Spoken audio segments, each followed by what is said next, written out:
Bienvenidos de nuevo al aula virtual. Finalizamos en este cuarto vídeo con el estudio de la Ley 55/2003 del Estatuto Marco del Personal Estatutario de los Servicios de Salud, viendo sus títulos 12 sobre el régimen disciplinario, 13 sobre incompatibilidades y 14 sobre negociación colectiva. De todos ellos, el más importante es con el que vamos a comenzar, con el régimen disciplinario. Este se encuentra más desarrollado en esta ley que en el TREBEB, por lo que os aconsejo que lo estudiéis por aquí. Así, comenzamos el artículo 70, que nos dice: el personal estatutario incurrirá en responsabilidad disciplinaria por las faltas que cometa. Y a continuación, el artículo 71 recoge cuáles van a ser los principios de la potestad disciplinaria. El régimen disciplinario responderá a los principios de tipicidad, eficacia y proporcionalidad, y su procedimiento a los de inmediatez, economía procesal y pleno respeto de los derechos y garantías correspondientes. Observad que en este apartado se recogen los principios de dos cosas. Por un lado, del régimen disciplinario, que son tipicidad, que quiere decir que para que se pueda sancionar una infracción, esta deberá recogerse como tal en la normativa que resulte aplicable, eficacia y proporcionalidad.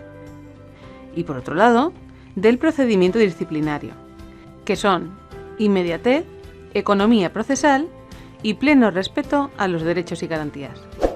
Este apartado lo veremos desarrollado posteriormente en el artículo 74. Y continuamos en el artículo en su apartado 2. Los órganos competentes de cada servicio de salud ejercerán la potestad disciplinaria, sin perjuicio de la responsabilidad patrimonial, civil o penal que pudiera derivarse de tales infracciones. Y en el apartado 4, cuando de la instrucción de un expediente disciplinario resulte la existencia de indicios fundados de criminalidad, se suspenderá su tramitación poniéndolo en conocimiento del Ministerio Fiscal. Es decir, que tendrá preferencia la vía penal sobre la disciplinaria. Y continuamos en el apartado 6. Solo podrán sancionarse las acciones u omisiones que en el momento de producirse constituyan infracción disciplinaria. Este es el principio de tipicidad que acabamos de ver. Y entre la infracción cometida y la sanción impuesta deberá existir la adecuada proporcionalidad, es decir, el otro principio de proporcionalidad que también acabamos de ver para el régimen disciplinario. Y pasamos a ver las faltas en el artículo 72. Como siempre, las faltas disciplinarias pueden ser muy graves, graves o leves.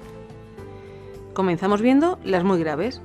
Muchas de ellas están también recogidas en el TREBEB, que solo recoge faltas muy graves, dejando la redacción de las graves y las leves a otra normativa, por lo que lo más rentable es que estudiéis estas faltas desde esta legislación. Así, vamos a empezar con ellas. Son faltas muy graves el incumplimiento del deber de respeto a la Constitución o al respectivo Estatuto de Autonomía en el ejercicio de sus funciones. Toda actuación que suponga discriminación. El quebranto de la debida reserva respecto a datos relativos al centro o institución o a la intimidad personal de los usuarios y a la información relacionada con su proceso. El abandono del servicio. La falta de asistencia durante más de 5 días continuados o la acumulación de 7 faltas en 2 meses, sin autorización ni causa justificada. Esta es importante recordarla comparativamente con la falta grave, que supone la falta de asistencia de 3 días continuados o 5 en 2 meses. Y las siguientes 3 faltas las veremos también recogidas en las faltas graves con una salvedad. Para ser consideradas muy graves, fijaros en que siempre aparece la palabra notorio. El notorio incumplimiento de sus funciones, la desobediencia notoria y manifiesta y la notoria falta de rendimiento que comporte inhibición. Las 2 faltas siguientes, si os fijáis, son derivadas de la prioridad de la atención sanitaria a los pacientes, que incluso en el ejercicio de los derechos individuales o colectivos ha de estar cubierta. Y son La negativa a participar activamente en las medidas especiales adoptadas por las administraciones públicas o servicios de salud, cuando así lo exijan razones sanitarias de urgencia o necesidad, y el incumplimiento de la obligación de atender los servicios esenciales establecidos en caso de huelga. Y seguimos viendo faltas graves. La realización de actuaciones manifiestamente ilegales en el desempeño de sus funciones. El incumplimiento de las normas sobre incompatibilidades. La prevalencia de la condición de personal estatutario para obtener un beneficio indebido para sí o para terceros. Y las dos faltas siguientes hacen referencia a impedir los derechos constitucionales de sindicación y huelga, recogidos en el artículo 28 de la misma. Los actos dirigidos a impedir o coartar el libre ejercicio de los derechos fundamentales, las libertades públicas y los derechos sindicales. Y muy similar, la realización de actos encaminados a coartar el libre ejercicio del derecho de huelga.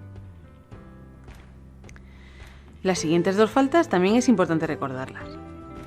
La grave agresión a cualquier persona, fijaros en que tiene que ser grave la agresión, en contraposición con la falta grave que veremos a continuación de grave desconsideración con los superiores, compañeros, subordinados, usuarios. Y el acoso sexual, cuando suponga agresión o chantaje. Aquí igualmente tenéis que recordar que el acoso sexual será considerado muy grave cuando suponga agresión o chantaje, comparativamente con la falta grave que también veremos a continuación, de acoso sexual cuando se cree con la conducta un entorno laboral hostil. Y continuamos con las faltas muy graves. La exigencia de cualquier tipo de compensación por los servicios prestados a los usuarios de los servicios de salud. Esta falta también se contrapone con la de falta grave de aceptación de cualquier tipo de compensación, por lo que tenéis que recordar que lo que se considera muy grave es la exigencia de cualquier tipo de compensación. Más concreta y más curiosa es la falta siguiente: la utilización de los locales, instalaciones o equipamiento de las instituciones, centros o servicios de salud para la realización de actividades o funciones ajenas a dichos servicios. Y a continuación, al igual que para las faltas graves y leves, la inducción directa a la comisión de una falta muy grave, así como la cooperación. La siguiente falta también es importante recordarla: el exceso arbitrario en el uso de autoridad que cause perjuicio grave al personal subordinado o al servicio. Esta se contrapone con la falta grave de abuso de autoridad en el ejercicio de sus funciones, que veremos más adelante. Y por último, una falta relacionada con las obligaciones del personal en materia de protección de riesgos laborales. La negativa expresa a hacer uso de los medios de protección disponibles y seguir las recomendaciones establecidas para la prevención de riesgos laborales. De esta falta también es importante que recordéis que se diferencia de la falta grave de negligencia en la utilización de los medios y seguimiento de las normas para la prevención de riesgos laborales, en la que para ser considerada muy grave debe darse la negativa. Y pasamos a ver las faltas graves, las cuales ya hemos comentado anteriormente son muy similares a las muy graves y es aconsejable estudiarlas comparativamente, por lo que vamos a resaltar en rojo solo las que son exclusivas de este apartado, aunque las veamos todas. La falta de obediencia debida a los superiores, el abuso de autoridad en el ejercicio de sus funciones, el incumplimiento de sus funciones, cuando no constituya falta muy grave, la grave desconsideración con los superiores, compañeros, subordinados o usuarios, el acoso sexual, cuando el sujeto activo del acoso cree un entorno laboral intimidatorio, hostil o humillante, los daños en el deterioro de las instalaciones, equipamiento, instrumental o documentación, la falta de rendimiento, el incumplimiento de los plazos u otras disposiciones de procedimiento en materia de incompatibilidades. Ojo que el incumplimiento de las normas sobre incompatibilidades lo acabamos de ver como falta muy grave. El incumplimiento injustificado de la jornada de trabajo que acumulado suponga más de 20 horas al mes.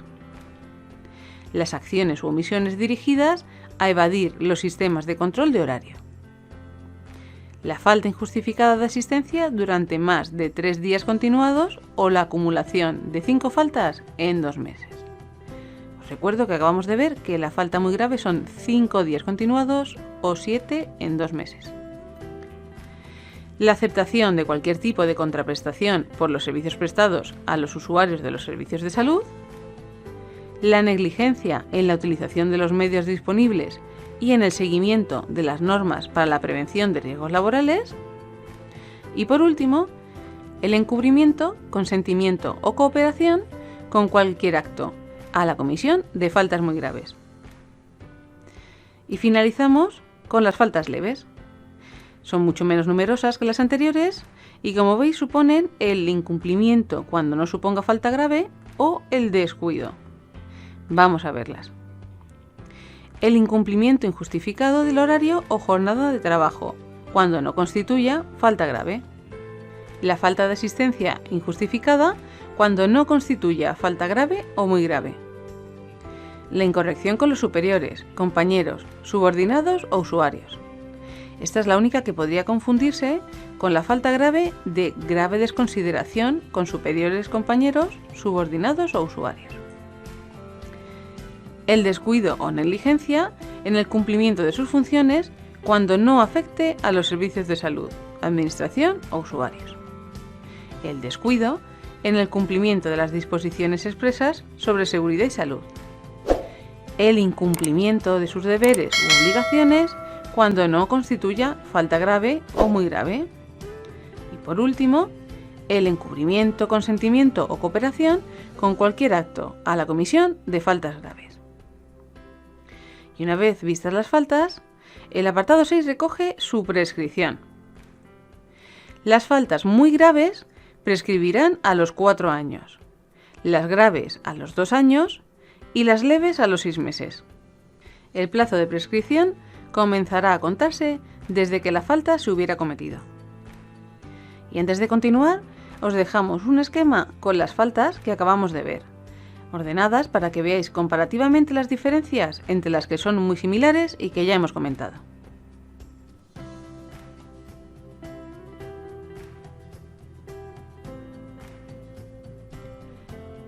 Y continuamos con las sanciones, recogidas en el siguiente artículo, el 73. Son las mismas que las que se recogen en el TREBEP, salvo que este recoge una más que ya veremos cuando procedamos a su estudio. Así nos dice el artículo. Las faltas serán corregidas con las siguientes sanciones. Separación del servicio, que comportará la pérdida de la condición de personal estatutario y solo se impondrá por la comisión de faltas muy graves. Durante los 6 años siguientes, el interesado no podrá concurrir a las pruebas de selección para la obtención de la condición de personal estatutario fijo, ni prestar servicios como personal estatutario temporal. Asimismo, no podrá prestar servicios en ninguna administración pública. El traslado forzoso con cambio de localidad, sin derecho a indemnización y con prohibición temporal de participar en procedimientos de movilidad para reincorporarse a la localidad de procedencia, hasta un máximo de 4 años. Esta sanción solo podrá imponerse como consecuencia de faltas muy graves. La suspensión de funciones.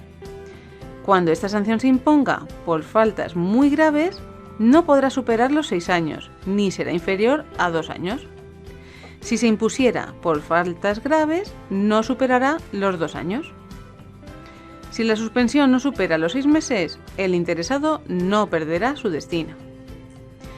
Ya vimos en el artículo 68 la situación administrativa de suspensión de funciones, que supone que el interesado no podrá prestar servicios en ninguna administración pública durante el tiempo de la sanción, y que os recuerdo, también podía imponerse por pena judicial, sin ese límite de 6 años que acabamos de ver.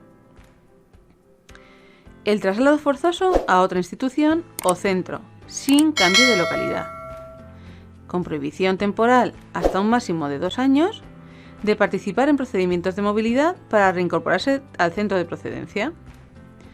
Solo podrá imponerse como consecuencia de faltas graves.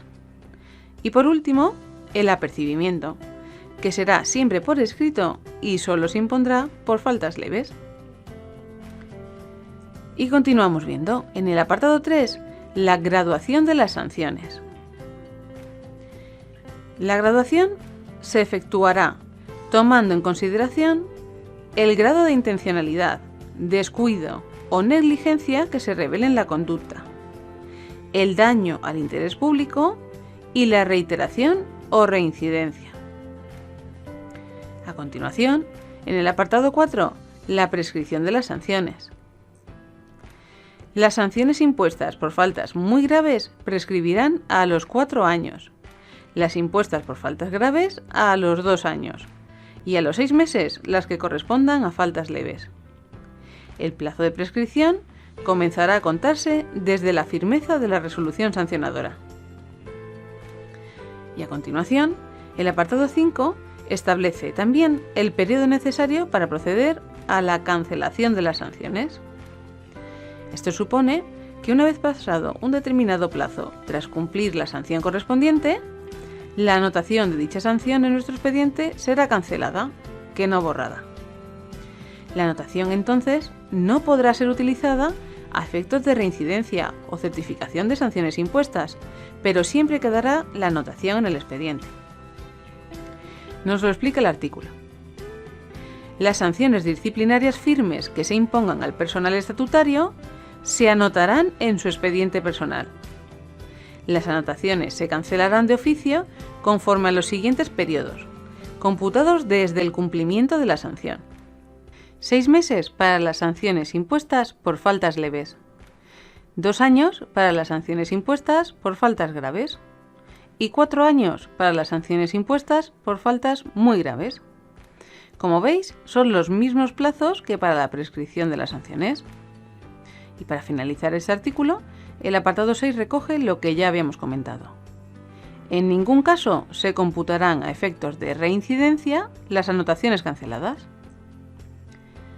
Antes de continuar, os dejamos el esquema de la prescripción de las faltas y sanciones. Es importante que lo recordéis y especialmente que lo estudiéis de forma comparativa con el TREVE para recordar sus diferencias. Y pasamos a ver, en el artículo 74, cómo será el procedimiento disciplinario, del que nos dice que no podrá imponerse sanción por la comisión de faltas muy graves o graves, sino mediante el procedimiento establecido en la correspondiente administración pública. Sin embargo, para la imposición de sanciones por faltas leves, no será preceptiva la previa instrucción del procedimiento, salvo el trámite de audiencia del culpado, que deberá evacuarse en todo caso. Esto quiere decir que las sanciones por falta grave o muy grave deberán ajustarse a las particularidades y plazos de cualquier procedimiento administrativo, los cuales actualmente se recogen en la Ley 39/2015, mientras que las leves podrán imponerse sin dicho procedimiento, teniendo en cuenta, eso sí, que siempre se deberá dar audiencia al interesado. Y continuamos en el apartado 2, que vuelve a recoger los principios del procedimiento disciplinario que ya vimos en el artículo 71. El procedimiento disciplinario se ajustará en todos los servicios de salud a los principios de celeridad, inmediatez y economía procesal. Como podéis ver, añade el principio de celeridad y a continuación nos dice cuáles son esos derechos que deben respetarse. Y deberá garantizar al interesado los siguientes derechos: a la presunción de inocencia, a ser notificado del nombramiento de instructor y, en su caso, secretario, a ser notificado de los hechos imputados, de infracción que constituyan y de las sanciones que, en su caso, pudieran imponerse, así como de la resolución sancionadora, a formular alegaciones, a proponer cuantas pruebas sean adecuadas, a ser asesorado y asistido por los representantes sindicales y, por último, a actuar asistido del letrado. Y pasamos a ver en el artículo 75 las medidas provisionales. En realidad hace referencia a una única medida, la suspensión provisional de funciones. Lo vemos en el artículo. Como medida cautelar y durante la tramitación de un expediente disciplinario por falta grave o muy grave o de un expediente judicial, podrá acordarse, mediante resolución motivada, la suspensión provisional de funciones del interesado. Cuando la suspensión provisional se produzca como consecuencia de expediente disciplinario, no podrá exceder de 6 meses. Durante la suspensión provisional, el interesado percibirá las retribuciones básicas, pero si el expediente finaliza con la sanción de separación del servicio o con la de suspensión de funciones, sus efectos se retrotraerán a la fecha de inicio de la suspensión provisional, es decir, que deberá devolver las retribuciones que hubiera percibido en ese tiempo. Eso sí, el tiempo en esta situación se le descontará del tiempo total con el que se le sancione. En caso contrario, si el expediente no finaliza con la suspensión de funciones ni se produce la separación del servicio, el interesado se reincorporará al servicio activo y tendrá derecho a la percepción de las retribuciones dejadas de percibir. Y con esto finalizamos este capítulo. Al igual que hemos hecho con las faltas, os dejamos un esquema de lo más importante visto respecto a las sanciones.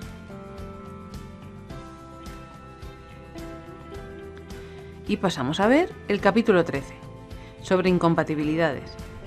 Como vais a ver, apenas vamos a reseñar un par de conceptos, pues es la Ley 53 de 1984 la que regula las incompatibilidades que van a afectar a todos los empleados públicos, y no es materia de examen. Aclarado esto, nos dice el artículo 76 que evidentemente resultará de aplicación al personal estatutario el régimen de incompatibilidades establecido con carácter general para los funcionarios públicos. Y algo más interesante es lo recogido en el artículo 77, que nos dice, por una parte, que será compatible el disfrute de becas y ayudas de ampliación de estudios al amparo de programas oficiales de formación y perfeccionamiento del personal. Y por otra parte, sobre el personal emérito en el apartado 3, que la percepción de pensión de jubilación por un régimen público de seguridad social será compatible con la situación del personal emérito a que se refiere la disposición adicional cuarta, que veremos a continuación un poco más adelante. Las retribuciones del personal emérito, sumadas a su pensión de jubilación, no podrán superar las retribuciones que el interesado percibía antes de su jubilación. Y pasamos al último capítulo de esta ley, el 14, sobre representación y negociación colectiva. Al igual que en el capítulo anterior, solo recoge un par de conceptos. Este tema lo veremos desarrollado en mayor profundidad en el TREBEP. Así, pasamos directamente al artículo 79, sobre las mesas sectoriales de negociación. Estas mesas sectoriales son el marco donde se van a negociar, entre las organizaciones sindicales más representativas y los representantes de la Administración, las condiciones de trabajo de colectivos específicos que tengan ciertas particularidades, como por ejemplo el personal docente, el personal de justicia o el personal sanitario, como es nuestro caso. Aclarado esto, vemos el artículo, que nos dice que la negociación colectiva de las condiciones de trabajo del personal estatutario de los servicios de salud se efectuará mediante la capacidad representativa reconocida a las organizaciones sindicales. En el ámbito de cada servicio de salud se constituirá una mesa sectorial de negociación. Y a continuación nos dice cuál será su composición.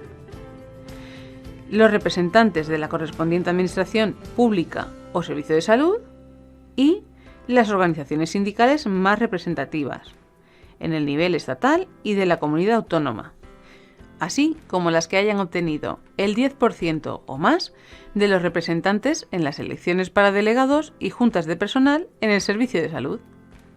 Es decir, estarán de una parte los representantes de la Administración, en este caso del servicio de salud, y de otra parte los representantes sindicales más importantes a nivel estatal, de la comunidad autónoma y los que hayan obtenido un 10% más de representantes en las elecciones de juntas de personal a nivel del servicio de salud. Y a continuación, el artículo 80 recoge el fruto de dichas negociaciones, los pactos y los acuerdos, que son diferentes entre sí. Así nos dice el artículo, que en el seno de las mesas de negociación, los representantes de la Administración o Servicio de Salud y los representantes de las organizaciones sindicales podrán concertar pactos y acuerdos. Los pactos serán de aplicación directa al personal afectado y serán sobre materias que correspondan al ámbito competencial del órgano que lo suscriba. Por su parte, los acuerdos serán de materias cuya competencia corresponda al órgano de gobierno de la correspondiente administración pública y precisarán la previa, expresa y formal aprobación del citado órgano de gobierno. Es decir, que la diferencia está en que los pactos tratan sobre competencias que ya poseen los órganos que los suscriben, por lo que son de aplicación directa, al no necesitar ser aprobados por ningún otro órgano superior. Estos pactos, por tanto, suelen afectar a cuestiones organizativas menores. Por ejemplo, dentro de un servicio, ¿a qué hora se realizará la pausa del café? Sin embargo, los acuerdos tratan sobre competencias de los órganos de gobierno de la correspondiente administración pública y por ello, hasta no tener su aprobación, no se pueden aplicar. Evidentemente, afectan a cuestiones de mayor entidad, generalmente retribuciones, regulación de la jornada laboral. Un ejemplo sería el acuerdo por el que se establece la cuantía por la que se van a retribuir las guardias de 24 horas. Y a continuación, el apartado 2 recoge las materias que deberán ser objeto de negociación colectiva. Deberán ser objeto de negociación las siguientes materias: la determinación y aplicación de las retribuciones del personal estatutario, los planes y fondos de formación, los planes de acción social, las materias relativas a la selección de personal estatutario y a la provisión de plazas, la regulación de la jornada laboral, tiempo de trabajo y régimen de descansos, el régimen de permisos y licencias, los planes de ordenación de recursos humanos, los sistemas de carrera profesional, las materias relativas a la prevención de riesgos laborales, las propuestas sobre la aplicación de los derechos sindicales y de participación y, en general, cuantas materias afecten a las condiciones de trabajo y al ámbito de relaciones del personal estatutario y sus organizaciones sindicales con la administración pública o el servicio de salud. A continuación, en el apartado 4, quedan excluidas de la obligatoriedad de negociación las decisiones de la administración pública o el servicio de salud que afecten a sus potestades de organización, al ejercicio de derechos por los ciudadanos y al procedimiento de formación de los actos y disposiciones administrativas. Y por último, en el apartado 5, corresponderá al Gobierno o a los consejos de gobierno de las comunidades autónomas, en sus respectivos ámbitos, establecer las condiciones de trabajo del personal estatutario cuando no se produzca acuerdo en la negociación.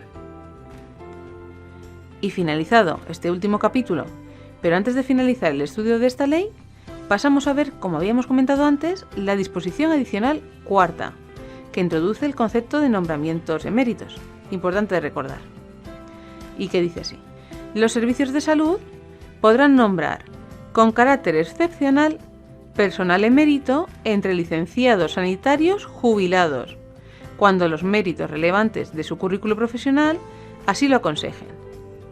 Y a continuación, una vez remarcado el carácter excepcional de dicho nombramiento y que solo hace referencia a licenciados sanitarios, nos dice qué funciones podrán desempeñar.